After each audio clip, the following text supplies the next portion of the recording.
Hello everyone, a very warm welcome to all of you. तो आप मुझे लगता है कि आप सभी ने यूपीपीजीटी केमिस्ट्री एग्जाम के बारे में सारी डिटेल्स देख ली होंगी। तो इस लेक्चर में हम लोग यूपीपीजीटी केमिस्ट्री के प्रीवियस ईयर क्वेश्चन को डिस्कस करेंगे। एटलीस्ट हमको पता होना चाहिए कि जिस एग्जाम की हम तैयारी कर रहे हैं उस एग्जाम में किस टाइप के क्वेश्चन पूछे जाते हैं। तो ऑब्वियस सी बात है कि हमारे पास क्वेश्चन बहुत ही बेसिक रहेंगे क्योंकि हमको कम टाइम में नंबर ऑफ क्वेश्चन ज़्यादा करने होते हैं। तो इस लेक्चर में चलिए देखते हैं किस टाइप के क्वेश्चन रहते हैं। तो सबसे पहला क्वेश्चन हमारा क्या है, which of the following is not an electrophile. तो हमको बताना है कि इसमें से इलेक्ट्रोफाइल कौन नहीं है। तो इलेक्ट्रोफाइल बेसिकली क्या होता है, हमारे पास इलेक्ट्रॉन डिफिशिएंट स्पीसीज होती है। उस पर चार्ज भी हो सकता है, न्यूट्रल भी हो सकती है। बेसिकली क्या होता है कि वो इलेक्ट्रॉन डिफिशिएंट होनी चाहिए और उसमें टेंडेंसी होनी चाहिए कि वो इलेक्ट्रॉन को एक्सेप्ट कर ले। ठीक है, तो यहाँ पे H प्लस के पास पॉजिटिव चार्ज है और ये इलेक्ट्रॉन डिफिशिएंट स्पीसीज है। ये इलेक्ट्रॉन गेन करने की इसके पास टेंडेंसी है, तो ये इलेक्ट्रोफाइल होगा। Br प्लस भी इलेक्ट्रोफाइल होगा। NH3 के पास हमारे पास लोन पेयर होता है, तो ये इलेक्ट्रोफाइल नहीं होगा, ये हमारे पास न्यूक्लियोफाइल होगा। और BF3 क्या है, इलेक्ट्रॉन डिफिशिएंट स्पीसीज, इसके पास वैकेंट p ऑर्बिटल होते हैं, तो ये इलेक्ट्रॉन एक्सेप्ट करेगा। ठीक है, तो हमारे पास जो करेक्ट ऑप्शन है वो सी होगा, क्योंकि ये इलेक्ट्रोफाइल नहीं है, ये क्या है, न्यूक्लियोफाइल है हमारे पास। नेक्स्ट देखते हैं, heat change as constant volume delta QV is equal to which of this. ठीक है, तो यहाँ पे हमारे पास बेसिक रिलेशन क्या होता है, delta H is equal to delta U plus delta N G R T. ठीक है, यहाँ पे क्या है, डेल्टा एच क्या है, चेंज इन एंथैल्पी है at constant pressure. Delta U क्या है, change in enthalpy at constant volume. Delta N G क्या है हमारे पास, change in gases moles. R हमारे पास गैस कांस्टेंट है और टी टेम्परेचर है। ठीक है, तो इसी को हम कैसे लिख सकते हैं, Q P is equal to Q V plus delta N G R T. तो हमारे पास डेल्टा जो होता है वो हीट चेंज होता है एट कांस्टेंट प्रेशर, यहाँ पे देखिए पी है मीन्स प्रेशर, और डेल्टा यू होता है वो हीट चेंज होता है एट कांस्टेंट वॉल्यूम। तुमसे क्या पूछ रहा है, heat change at constant volume, तो क्या हो जाएगा, delta U. Next problem, basicity of orthophosphoric acid. तो हमको सबसे पहले क्या ऑर्थोफॉस्फोरिक एसिड का स्ट्रक्चर पता होना चाहिए। तो हमारे पास ऑर्थोफॉस्फोरिक एसिड क्या होता है, H3PO4। तो हमारे पास क्या है, फास्फोरस ऑक्सीजन बॉन्ड है और 3 OH बॉन्ड है। ठीक है, तो हमसे बेसिसिटी पूछ रहा है, तो बेसिसिटी बेसिकली क्या होता है, जो हाइड्रोजन ऑक्सीजन से अटैच्ड होते हैं वो हमारे पास बेसिसिटी को रिप्रेजेंट करते हैं। तो यहाँ पे हमारे पास कितने हाइड्रोजन ऑक्सीजन अटैच्ड है, एक ये, एक दूसरा ये और तीसरा ये। तो हमारे पास बेसिसिटी कितनी हो जाएगी ऑर्थोफॉस्फोरस एसिड की, 3। Which of the following is synthesised by sunrise. ये तो बहुत ही बेसिक प्रॉब्लम है, विटामिन डी। तो विटामिन डी हमको पता भी है कि हमको सनराइज से हमको विटामिन डी मिलता है, इसलिए इसको हम सनशाइन विटामिन बोलते हैं। नेक्स्ट प्रॉब्लम है, for a first order reaction the time T 75% required to complete is 75% is related to half life T half. तो बेसिकली हमसे क्या पूछ रहा है कि जो रिएक्शन को 75% कंप्लीट होने में जो टाइम लग रहा है उसका टी हाफ से क्या रिलेशन है। तो हमारे पास टी हाफ का फॉर्मूला क्या होता है, बेसिकली हमारे पास रिएक्शन कॉन्स्टेंट का फॉर्मूला क्या होता है, K is equal to 2.303 by T log A upon A minus X. तो हम अगर टी को उधर ले जाएं और टी हाफ के लिए देखें, 2.303 by K A not upon A not minus X, क्योंकि हाफ ऑफ द रिएक्टर हमारा खर्च हो जाएगा क्योंकि हमारे पास टी हाफ है। तो x की वैल्यू क्या हो जाएगी, ए नॉट बाई 2 हो जाएगी। बस हमको यहाँ पे वैल्यू पुट करनी है, ए नॉट में से ए नॉट बाई 2 सब्ट्रैक्ट करेंगे तो ए नॉट बाई 2 बचेगा और फिर ऊपर क्या चला जाएगा, 2 चला जाएगा, तो log 2 आ जाएगा। सिमिलरली हम टी 75% के लिए निकालेंगे तो 2.303 बाई के log A not upon A not minus x. X क्या होगा हमारा यहाँ पर 3a/4, क्योंकि हमारे पास 75% रिएक्शन कंप्लीट हो चुकी है। तो बस हमको यहाँ पे 3a/4 होगा। अब 1 माइनस 3/4 कितना होता है, 1/4। तो यहाँ पे 4 ऊपर चला जाएगा, 4 को हम क्या लिख सकते हैं, 2 स्क्वायर। जब 2 स्क्वायर होगा तो लॉग के आगे चला जाएगा। तो इतना देखिए हमारे पास जो इतना टर्म है 2.303 बाई के इंटू लॉग 2 पहले भी आ रहा है, तो इसको हम क्या लिख सकते हैं, टी हाफ लिख सकते हैं और मल्टीप्लाई किससे होगा, 2 के साथ। ठीक है, तो हमारे पास जो टी 75% में और टी 50% में रिलेशन क्या है, T75% हमारा होता है 2 times of T half. Next, elements of which of the following pairs do not belong to same periodic block. Okay, तो हमारा जो टाइटेनियम होता है वो D ब्लॉक होता है, टेलोरियम होता है हमारा P ब्लॉक. तो हमको पहला ही ऑप्शन मिल गया. बाकी भी ऑप्शन देख लेते हैं. हमारे पास सिलिकॉन और सल्फर हमारे पास दोनों P ब्लॉक के होते हैं, और लिथियम बेरियम हमारे पास S ब्लॉक के होते हैं, और ये तो हमारे पास F ब्लॉक के होते हैं.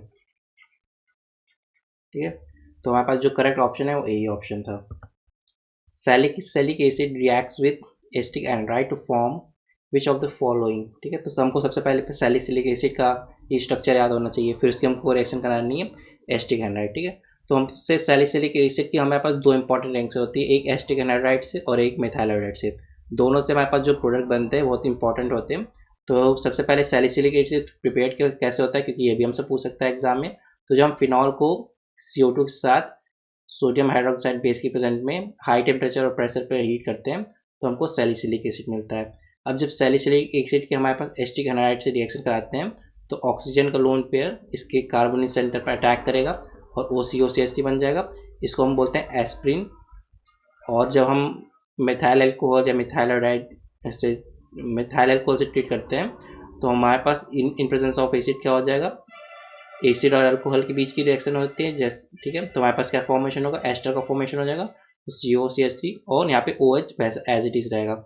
इसको बोलते हैं ऑयल ऑफ विंटरग्रीन. ठीक है, तो आपको दिख रहा होगा कि ऑप्शन ये भी दिया है और ये भी दिया है, पर हमसे यहाँ पे क्या पूछ रहा है, in presence of acetic anhydride. तो हमारे पास जो करेक्ट ऑप्शन होगा वो एस्प्रिन होगा. विच of the following has maximum dipole movement in gas phase. ठीक है, तो यहाँ पे डायपोल मूवमेंट के लिए हमको सबसे ज़्यादा देखना है कि जिसके सबसे ज़्यादा हाइपर कंजुगेशन स्ट्रक्चर बनेंगे वहाँ पे सबसे ज़्यादा हमारे पास डायपोल मूवमेंट होगा. ठीक है, तो सबसे ज़्यादा हाइपर कंजुगेशन स्ट्रक्चर के लिए हमारे पास अल्फा हाइड्रोजन होने चाहिए. तो यहाँ पे हमारे पास 3 अल्फा हाइड्रोजन है, यहाँ पे सिर्फ 2 है, यहाँ पे 1 है और यहाँ पे 1 भी नहीं है. तो हमारे पास बी ऑप्शन करेक्ट होगा. इसका हम स्ट्रक्चर देख लेते हैं कैसा होगा. ये हमारे पास टॉलुइन है CH5CH3, तो H+ और यहाँ पे क्या आ जाएगा, माइनस आ जाएगा चार्ज. अगर हम इसको ब्रेक करें तो हमारे पास क्या होगा, ये बॉन्ड यहाँ पे H+ हो जाएगा ये, और ये बॉन्ड इस कार्बन माइनस चार्ज होगा, फिर डिलोकलाइज होगा तो यहाँ पे माइनस. सिमिलरली ये पूरी रिंग में डिलोकलाइज होगा. ठीक है, तो हमारे पास 3 अल्फा हाइड्रोजन थे. जब 3 अल्फा हाइड्रोजन होते हैं तो हमारे पास एक ज़्यादा स्ट्रक्चर बनता है, ओवरऑल 4 हमारे पास स्ट्रक्चर बनेंगे यहाँ पे. तो हमारे पास जो टॉलुइन है वो करेक्ट ऑप्शन है.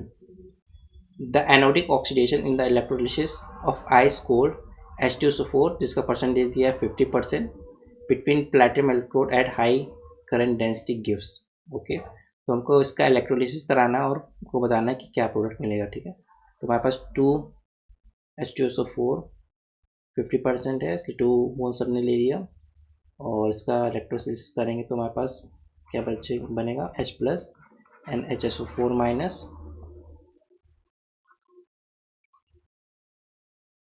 ओके, देन हमारे पास क्या होगा, 2H+ है,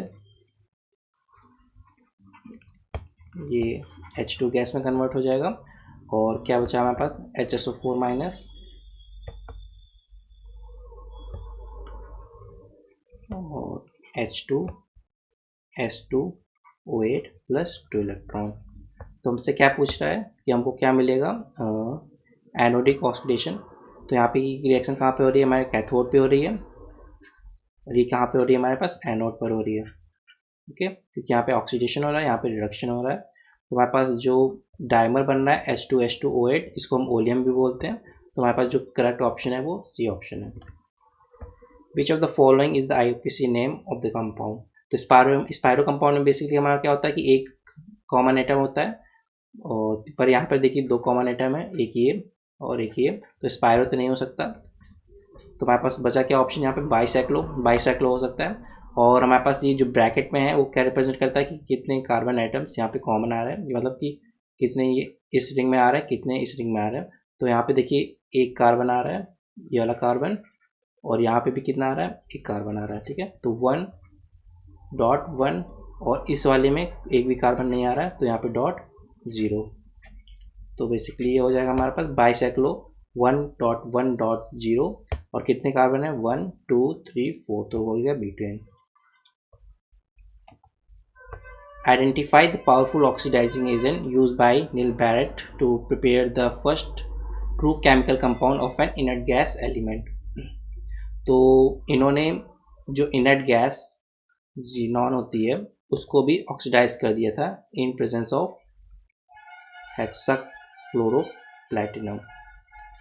तो हमारे पास बेसिकली क्या मिला था Xg प्लस PtF6 माइनस। तो इन्होंने इस कंपाउंड का सिंथेसिस किया था। हमारे पास हमको पता है कि इनर्ट गैस से इलेक्ट्रॉन रिमूव करना बहुत ही मुश्किल होता है, पर ये ऑक्सीडाइजिंग एजेंट बहुत ही स्ट्रांग होता है। यहाँ पे इनर्ट गैस से भी इलेक्ट्रॉन का रिमूवल हो गया था। The correct order of CH bond length is okay. तो हमको पता है कि sp बॉन्ड में s करेक्टर सबसे ज़्यादा होता है। जहाँ पे s करेक्टर ज़्यादा होगा वहाँ पे हमारे पास बॉन्ड डिस्टेंस ज़्यादा होगी, बॉन्ड डिस्टेंस ज़्यादा होगी तो बॉन्ड लेंथ कम होगी। तो हमारे पास जो sp है उसकी बॉन्ड लेंथ सबसे कम होगी, देन sp2 देन sp3। तो हमारे पास ऑप्शन ए ही करेक्ट है। The number of degree of freedom of vibrational motion of CO2। तो CO2 हमारा कैसा होता है, लीनियर होता है। लीनियर में हमारे पास ट्रांसलेशनल डिग्री फ्रीडम कितनी होती है 3, रोटेशनल 2,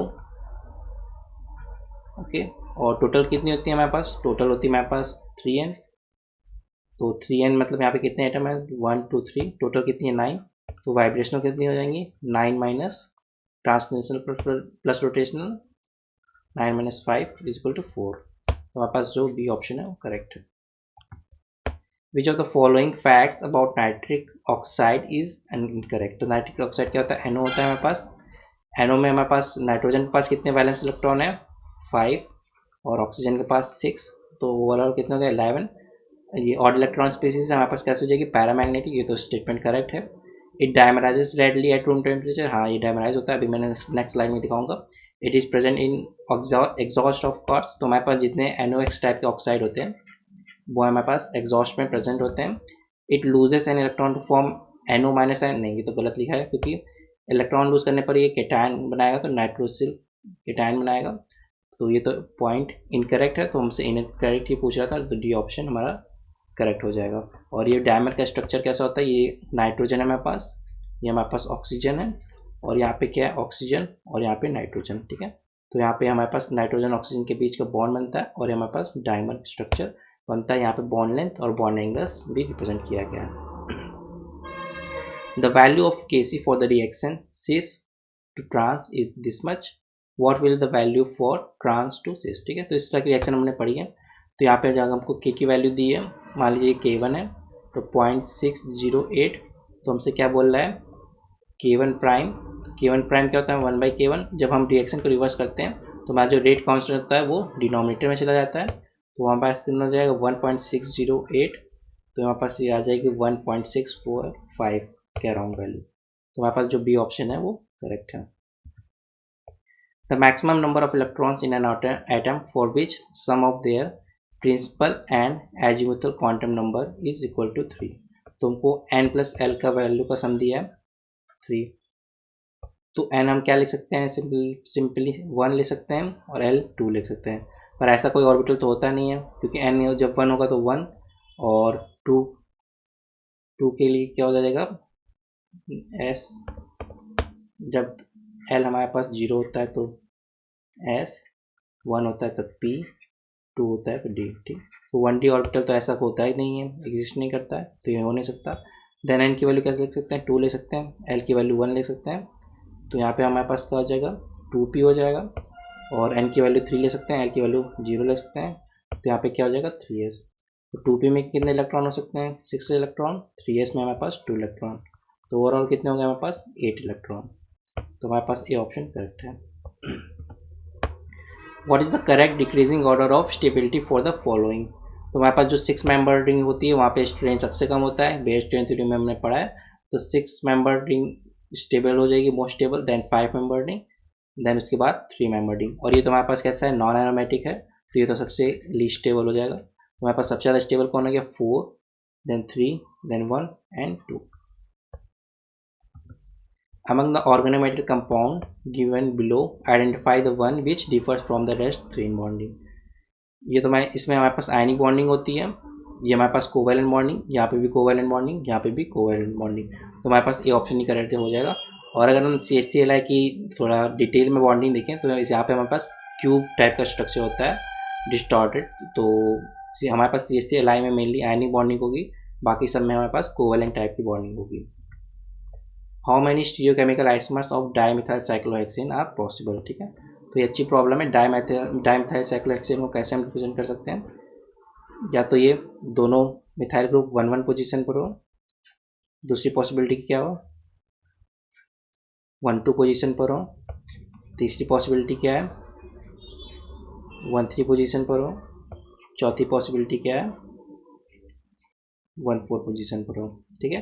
तो 1 1 पोजीशन पर तो हमारे पास कोई स्टीरियो सेंटर नहीं है, पर यहाँ पे देखिए यहाँ पे 2 स्टीरियो सेंटर है इन 3 कंपाउंड में, तो हमारे पास सिस ट्रांस की पॉसिबिलिटी भी होगी। तो टोटल पॉसिबिलिटी क्या क्या हो सकती है, तो अगर हम सबसे पहले तो हमारे पास 1 1 में 1 हो गया, ओके, इसका हमको 1 मिल गया। अब दूसरा क्या है 1 2 में, 1 2 में क्या हो सकता है, दोनों सिस हो सकते हैं और ट्रांस हो सकते हैं। अब सिस में देखिए हमारे पास प्लेन ऑफ सिमेट्री है, ये मेसो है, तो इसका कोई इनैंसियोमर नहीं होगा, तो इसका 1 हो जाएगा। और यहाँ पे हमारे पास इनैंसियोमर एग्जिस्ट कर सकता है क्योंकि यहाँ पे प्लेन ऑफ सिमेट्री नहीं है, तो यहाँ से हमको 2 मिल जाएंगे। देन नेक्स्ट हमारे पास क्या पॉसिबिलिटी है 1 3 की, ये तो 1 3 हो गया सॉरी। अब 1 2 की भी देख लेते हैं, 1 3 की हमने पहले ही देख ली, तो 1 2 में क्या होगा सिस और ट्रांस। जैसा भी हमने ऊपर देखा यहाँ पे हमारे पास प्लेन ऑफ सिमेट्री है, यहाँ पे प्लेन ऑफ सिमेट्री है हमारे पास, तो इसका भी हमारे पास एक ही रहेगा क्योंकि हमारे पास मैसो हो गया। जबकि यहाँ पे हमारे पास प्लेन ऑफ सिमेट्री प्रेजेंट नहीं है, तो इसका इनैंसियोमर एग्जिस्ट कर सकता है, तो एक ये और इसका एक इनैंसियोमर, तो हमारे पास कितने हो जाएंगे 2 हो जाएंगे। अब हमारे पास फोर्थ क्या बचा 1 4 का, तो 1 4 में एक सिस और ट्रांस, ओके। अब देखिए सिस में क्या है, यहाँ पे प्लेन ऑफ सिमेट्री जा रही है, यहाँ से भी प्लेन ऑफ सिमेट्री है, तो इसका तो एक। और ट्रांस में भी क्या है, पहले के ट्रांस में क्या था प्लेन ऑफ सिमेट्री नहीं हो रही थी, तो वहाँ पे 2 मिल जा रहे थे, पर यहाँ पे देखिए प्लेन ऑफ सिमेट्री है यहाँ से 20 से, क्योंकि मिथाइल मिथाइल तो प्लेन से कट हो जाएंगे, बाकी right side left side reflect हो जा रही, तो यहाँ पे 1 मिल जाएंगे। तो टोटल कितने मिले 1 2 4 5 7 8 9, हमारे पास ओवरऑल कितने हो गए 9। Next problem, in which of the following neutralization reaction the value of heat of neutralization will be highest। तो हमारा जो strong acid और strong base की neutralization reaction होती है वहाँ पे maximum heat of neutralization होती है, weak में कम क्यों हो जाती है, क्योंकि वहाँ पे हमारे पास कुछ ionization में एनर्जी वेस्ट हो जाती है, तो वहाँ पे हमारे पास न्यूट्रलाइजेशन हीट ऑफ न्यूट्रलाइजेशन कम हो जाती है। तो हमारे पास जो स्ट्रॉन्ग एसिड बेस है वो फर्स्ट है, HCl हमारा स्ट्रॉन्ग एसिड एंड OH हमारा strong base. 2D represents the ground state spectroscopic term for the ion। तो हमारे पास यहाँ पे 2s+1 कितना दिया है, 2s+1 दिया हमारे पास 2, तो 2s कितना हो जाएगा 1, s हो जाएगा हमारे पास 1/2, ठीक है। तो हमारे पास अनपेयर्ड इलेक्ट्रॉन कितना है 1 अनपेयर्ड इलेक्ट्रॉन हमारे पास सिस्टम में प्रेजेंट है। इतना बेसिक हमको पता चल गया कि हमारे पास सिस्टम में 1 अनपेयर्ड इलेक्ट्रॉन है। अगर हम क्रोमियम 3+ देखें,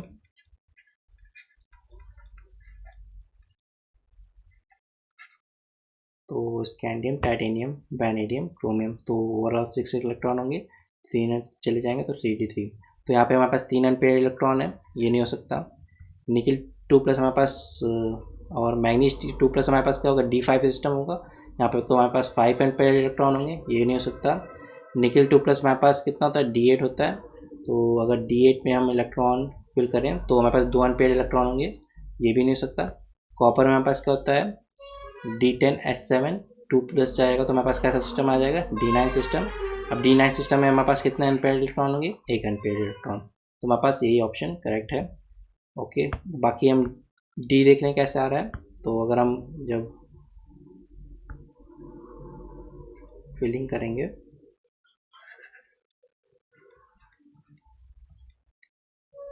1 2 3 4 5 6 7 8, इसको तो ऐसे कर लीजिए 9। तो हमारे पास +2 +1 0 -1 -2। तो एल की वैल्यू कितनी आएगी? 4 2 0 -2 -2। एल की वैल्यू हमारे पास हो गई 2। तो एल जीरो कितना होता है? एस को रिप्रेजेंट करता है 1 पी को 2 डी को, ठीक है। तो एल यहाँ पास 2 वैल्यू आ गई, तो हमारे पास कितना हो जाएगा? 2D कॉपर 2 प्लस के लिए। Average life of radio active element in 216 days, okay. तो हमारे पास टी हाफ और एवरेज लाइफ में रिलेशन हमको पता होना चाहिए। तो टी हाफ हमारे पास होता है 0.693 टाउ। टाउ क्या हमारे पास? Average life 0.693 into tau. Tau हमारे पास 216, तो इसको मल्टीप्लाई करेंगे तो अराउंड हमारे पास 150 आ जाएगा। Which of the following has the strongest acid strength? HClO, HClO2, HClO3 और HClO4। तो अगर हम HClO4 का स्ट्रक्चर देखें तो हमारे पास यहाँ पे क्लोरीन सेंट्रल मेटल एटम है और 3 ऑक्सीजन और यहाँ पे एक OH है, ठीक है। तो हमारे पास ऑक्सीजन क्लोरीन से ज़्यादा इलेक्ट्रोनेगेटिव है। ये क्या करेगी? अपनी तरफ इलेक्ट्रॉन डेंसिटी को पुश करेगी, अपनी तरफ इलेक्ट्रॉन डेंसिटी पुश करेगी। तो हमारे पास जो OH बॉन्ड है वो वीक हो जाएगा, और जितनी ज़्यादा ऑक्सीजन होंगे उतना ज़्यादा OH बॉन्ड वीक होगा, तो H प्लस का लूज इतना से ईजिली हो जाएगा, ठीक है। तो हमारे पास जो सबसे ज़्यादा ऑक्सीजन किस में है? HClO4 में है, तो हमारे पास सबसे ज़्यादा स्टिक होगा, then HClO3, then HClO2, then HClO, ठीक है। तो हमसे पूछा कि सबसे ज़्यादा स्टिक कौन है, तो HClO4 हमारे पास करेक्ट ऑप्शन है। Which of the following can be use to distinguish between acetophenone and benzophenone? तो हमारे पास एस्टोफिनोन क्या होता है? C6H5CO CH3, और बेंजोफिनोन क्या होता है? C6H5CO C6H5। तो टॉलरेंस टेस्ट तो बेसिकली हमारे पास नॉन रिड्यूसिंग शुगर और फेलिंग सोल्यूशन भी हमारे पास नॉन रिड्यूसिंग शुगर के लिए यूज़ करते हैं। हाइड्रोजन में तो हम ग्लूकोज मैनोज इन सब के लिए यूज़ करते हैं। और आयोडीन बेस हमारे पास बेसिकली होता है आयोडोफॉर्म टेस्ट होता है। हमारे पास मिथाइल कीटोन के लिए हम यूज़ करते हैं, तो हमारे पास C6H5CH3 क्या है? मिथाइल कीटोन है, तो हमारे पास ये एस्टोफिनोन टेस्ट देगा, जबकि हमारे पास बेंजोफिनोन एस्टोफिनोन आयोडोफॉर्म टेस्ट नहीं देगा। तो हमारे पास जो बी ऑप्शन है वो करेक्ट है। An alkene having the molecular formula C9H18 on ozonosis give 2,2-dimethyl propanol and 2-butanol. This alkene is, ठीक है। तो हम ऑप्शन लेके चेक करते हैं और उसका ओजोनेसिस करा देते हैं। अगर हमको ये प्रोडक्ट्स मिल गए तो वही हमारा ऑप्शन करेक्ट होगा। तो अगर हम ए ऑप्शन से स्टार्ट करें, हमारे पास क्या है? 2,2,4 ट्राइमिथाइल 3हेक्सिन। तो हमारे पास ये है 2,2,4 ट्राइमिथाइल 3हेक्सिन, 1 2 3 4 5 6, 2 पोजीशन पे 2 मिथाइल, 4 पोजीशन पे 1 मिथाइल, तो क्या हो गया? 2,2,4 ट्राइमिथाइल। 3 पे हमारे पास डबल बॉन्ड है, इन है, 3 हेक्सीन है और 6 कार्बन है, इसलिए हेक्सीन आ गया। अगर हम इसका ओजोनोलिसिस करा दें तो हमारे पास क्या बनेगा? 3 कार्बन यहाँ पे CHO plus CO CH2 CH3, ठीक है। हमारे पास 1 2 2 डाइमिथाइल प्रोपेनल, 2 डाइमिथाइल प्रोपेनल और 1 2 3 4 ब्यूट 2 ओन। तो हमारे पास क्या दिया था? 2 ब्यूटानोन और 2 डाइमिथाइल प्रोपेनल। तो हमारे पास जो ए ही ऑप्शन है वही करेक्ट हो गया। We need not check other option, क्योंकि हमारे पास ए ऑप्शन हो गया। अगर ए नहीं होता तो हम इसको ड्रॉ करते, उसका फिर ओजोनोलिसिस कराते और देखते क्या ये प्रोडक्ट मिल रहा है। तो उस केस में हमको ये प्रोडक्ट नहीं मिलेगा, क्योंकि हमारा ऑप्शन ए ही करेक्ट है। तो इस लेक्चर में हमने 25 problem previous year problem discuss की, सारी बेसिक प्रॉब्लम्स थी। आई होप आपको एक आइडिया मिल गया होगा किस टाइप की प्रॉब्लम पूछी जाती है। So I tried my best. I had a little problem with my throat. I had a little bit sore throat. I hope it helped you. So thank you for watching this video.